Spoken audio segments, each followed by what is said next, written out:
Pinalakas pa ng MTRCB ang kampanya nito sa matalinong panonood ng mga Pilipino.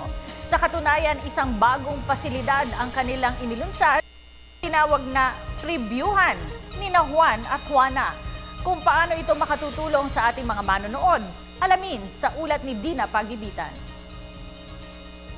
Simula nang maluklok sa posisyon si Pangulong Benigno Aquino III noong 2010, maraming reforma na ang ninais gawin. Kabilang ang reforma sa MTRCB o Movie and Television Review and Classification Board. Dito isinulong at patuloy na isinusulong ang matalinong panunood ni Juan at Juana. Kung dati may mga eksenang nakakalusot na hindi angkop sa mga manunood, ngayon mas mababantayan na ng tanggapan ang mga pelikula at mga palabas sa telebisyon o sinihan dahil sa kanilang panibagong pasilidad na tinawag na previewhan ni Juan at Juana.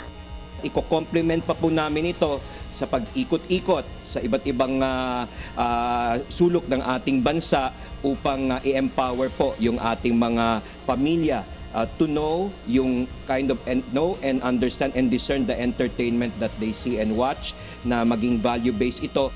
Layo nitong maging globally competitive ang industriya ng pelikula at telebisyon ng bansa sa pamamagitan ng digital technology.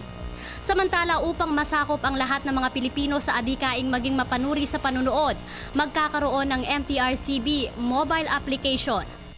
Tama rin po namin ang Akadim para maaga pa lang po na tinuturuan na natin yung mga masscom students at yung mga information. Kasi magsi-synergize na yan Yung IT at yung mass communications, synergize na yan.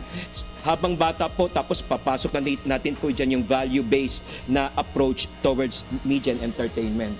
Hinimok din ng pamunuan ng MTRCB na maging mapanuri lahat ng mga Pilipino sa mga panuorin, mapa telebisyon o sinihan man. Campaign at till the grassroots level. Para sa Telebisyon ng Bayan, ako si Dina Pagibitan.